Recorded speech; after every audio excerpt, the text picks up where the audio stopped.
Puncture की दुकान से पीसीएस तक बुलंदशहर की गायत्री वर्मा बनी अफसर, संघर्ष की मिसाल।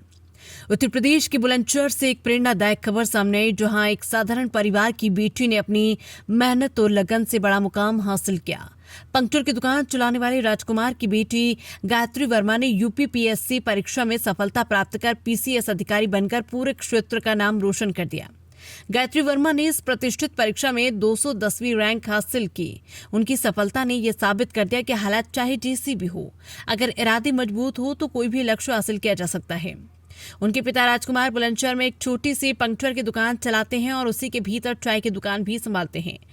सीमित संसाधनों के बावजूद उन्होंने अपनी बेटी की पढ़ाई में कोई कमी नहीं आने दी। गायत्री की इस उपलब्धि से पूरे इलाके में खुशी की लहर है। स्थानीय लोग और रिश्तेदार उनके घर पहुंचकर बधाई दे रहे हैं। उनकी सफलता न सिर्फ उनके परिवार बल्कि उन सभी युवाओं के लिए प्रेरणा है जो आर्थिक तंगी के बावजूद बड़े सपने देखने की हिम्मत रखते हैं। गायत्री ने अपनी सफलता का श्रेय अपने माता पिता और शिक्षकों को दिया है। उनका कहना है कि परिवार के सहयोग से और खुद के आत्मविश्वास ने उन्हें इस मुकाम तक पहुंचाया। उन्होंने युवाओं को संदेश दिया है कि मेहनत, अनुशासन और धैर्य ही सफलता की असली कुंजी है। गायत्री वर्मा की ये कहानी ये साबित करती है कि सपनों की उड़ान के लिए बड़े संसाधनों की नहीं बल्कि मजबूत हौसलों की जरूरत होती है। अधिकारी बनी है तो आप तो दुकान बंद करोगे ये पंक्चर की कैसे? नहीं, बिल्कुल नहीं करूँगा सर। पंक्चर का काम तो मैं करूँगा। नहीं, अब तो सारी जिम्मेदारी बेटी संभाल ही लेगी। नहीं, बेटी का जो काम है वो बेटी करेगी, जो मेरी जिम्मेदारी है वो मैं करूँगा।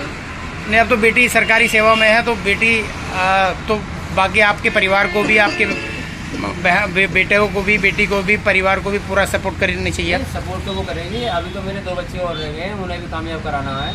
कुछ उसमें मैं भी मेहनत करूँगा, कुछ बेटी भी मेहनत करेगी, वो भी योगदान देंगे। तो उनको अपने छोटे भाई बहनों के लिए जब बच्चे वो कामयाब हो जाएंगे, जब कभी देखेंगे जब क्या करना है। 210 की रैंक आई है मेरी, और ये मेरा तीसरा प्रयास था और दूसरा मेन था और पहला इंटरव्यू है। और मैं अपने जो सफलता का राज है, मैं अपनी माताजी को सपोर्ट सिस्टम मानती हूँ। उन्होंने मुझे बहुत ज़्यादा सपोर्ट किया था जब मेरा लास्ट अटैम्प्ट नहीं हुआ था। उन्होंने मुझे बहुत ज़्यादा सपोर्ट किया और मेरे पिताजी ने भी जितना भी उनसे हो सकता था उन्होंने मुझे बहुत हेल्प करी। और इसके अलावा मेरे नाना नानी जी ने ज़्यादा सपोर्ट किया था फाइनेंशियली, जितना उन्होंने किया है और मुझे हेल्प मिली थी। और बस उसकी वजह से मैं आज यहाँ पर हूँ।